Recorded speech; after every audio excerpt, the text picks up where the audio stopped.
A young man sits nervously before the sage of Aranankula. His heart pounds with a question that has tormented him for months. Around him, the ashram is quiet, just the distant sound of temple bells and the rustling of leaves. He finally speaks. Bhagwan, should I remain celibate and devote myself to spiritual practice? Or should I marry and live a householder's life? Ramana Maharshi looks at him with those penetrating eyes that seem to see straight through to the soul. And what he says next, it's not what anyone expected. The answer that changed everything. The Maharshi didn't give a simple yes or no. Instead, he said something profound that applies to every single one of us today, whether we're spiritual seekers or not. He asked the young man, "Who is asking this question?" What? That seems like he's dodging the question, right? But hold on, because this is where it gets fascinating. Ramana Maharshi continued, whether you're a celibate or a married man, whether you live in a cave or a palace, these are all external conditions. The real question is, who are you? The teaching behind the question. Here's what the Maharshi was really saying, and why this matters to you right now watching this. According to Ramana's teachings, documented extensively in Talks with Sri Ramana Maharshi, the sage emphasized that marriage or celibacy are merely external circumstances.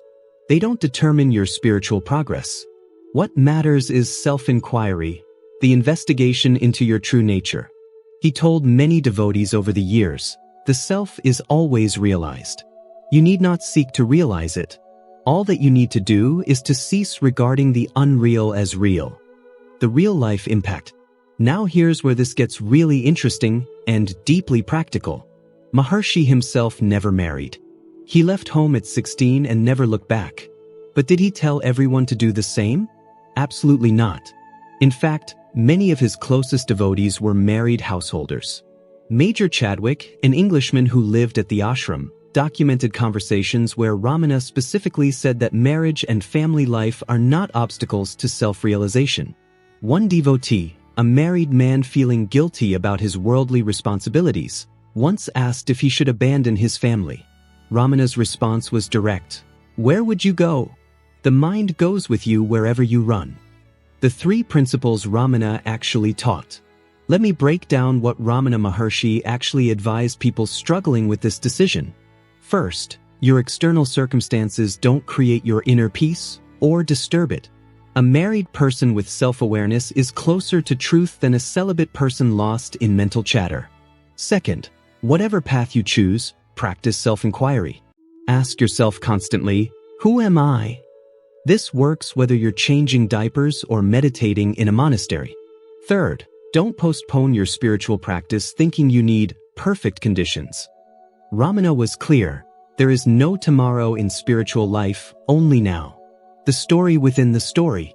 Here's something most people don't know. When Ramana's mother came to the ashram late in her life, he didn't turn her away saying, I'm a renunciant now. He cared for her until her death. This tells us everything. The man who left home at 16, who exemplified the path of renunciation, showed that love and responsibility aren't obstacles to awakening, they're opportunities for it. What this means for you. So if you're someone watching this, wondering about your own life choices, whether it's about relationships, career, or any major life decision, here's Ramana's real teaching. Stop waiting for the perfect external conditions to start living consciously. Stop thinking, once I'm married, I'll be happy, or once I'm free of relationships, I'll find peace. The question isn't whether to marry or stay celibate. The question is, are you awake right now? The final teaching. In Be As You Are, a compilation by David Godman of Ramana's teachings, there's a powerful exchange.